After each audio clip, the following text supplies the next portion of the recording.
এই পৃথিবীতে বহু জাতিকে আল্লাহ সুবহানাহু ওয়া তাআলা ধ্বংস করে দিয়েছিলেন তাদের পাপাচারের কারণে। আর ঠিক বড় বড় অপরাধের মতো এই যুগের মানুষও অপরাধ করেই চলছে। পূর্বের তুলনায় বর্তমান পৃথিবীতে মানুষ বেশি পাপাচারে লিপ্ত। কিন্তু কেন ধ্বংস করেন না সমূলে? একটি মাত্র কারণ, মহানবী সাল্লাল্লাহু আলাইহি ওয়াসাল্লাম দোয়া করে গিয়েছিলেন, আমার উম্মতকে সমূলে ধ্বংস করে দিয়েন। তবে ধ্বংস থেকে আমরা কখনোই রক্ষা পাব না। কিয়ামতের আগে আল্লাহ তাআলা প্রত্যেকটি নগরীকে ধ্বংস করে দিবেন, সেটা যেভাবে হোক। পৃথিবীতে ভূমিধস হবে, এখন হচ্ছে, ভূমিকম্প হবে, হচ্ছে, জলোচ্ছ্বাস হবে, হচ্ছে, প্রাকৃতিক দুর্যোগ নেমে আসবে মানুষের পাপাচারের কারণে।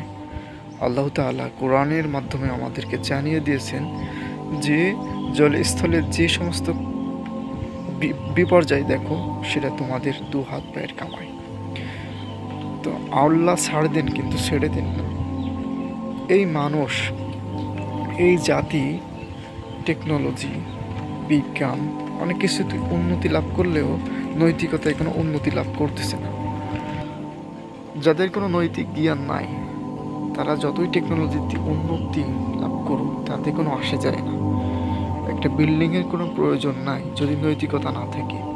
নৈতিকতা থাকলে একটা সমাজ, অর্থনৈতিক যদি শক্তি কমও থাকে, তাহলে তারা ওই উন্নত দাবিদার সভ্যতা থেকে অনেক উন্নত আমি মনে করি। উন্নত বলতে আমরা কি শুধু ওই ঘর বাড়ি উন্নত, বিল্ডিং এগুলো উন্নত বুঝি?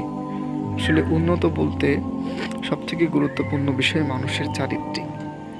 যদি সঠিক আদর্শ থেকে কোনো মানুষ সরে যায়, তার টাকা পয়সা থাকুক বা না থাকুক, ধন সম্পত্তি থাকুক বা না থাকুক, সেটা বিবেচ্য বিষয় না, সে অমানুষ। তো মনুষ্যত্ব অর্জন যদি না করতে পারি, তাহলে এই পৃথিবীতে আমরা যেভাবেই উন্নতি লাভ করি না কেন, কোনো লাভ নাই। হয়তো আপনাকে কিছু মানুষ মূল্যায়ন করবে টাকার জন্য, এছাড়া আর কিছু না। আল্লাহর কাছে আপনার চাহিদার মূল্য অনেক। প্রকৃত সম্মানিত তারা যাদের মূল্যায়ন আল্লাহ তাআলার কাছে আছে। আল্লাহ যাদেরকে ভালোবাসে তারাই প্রকৃত মানুষ, প্রকৃত ভালো মানুষ।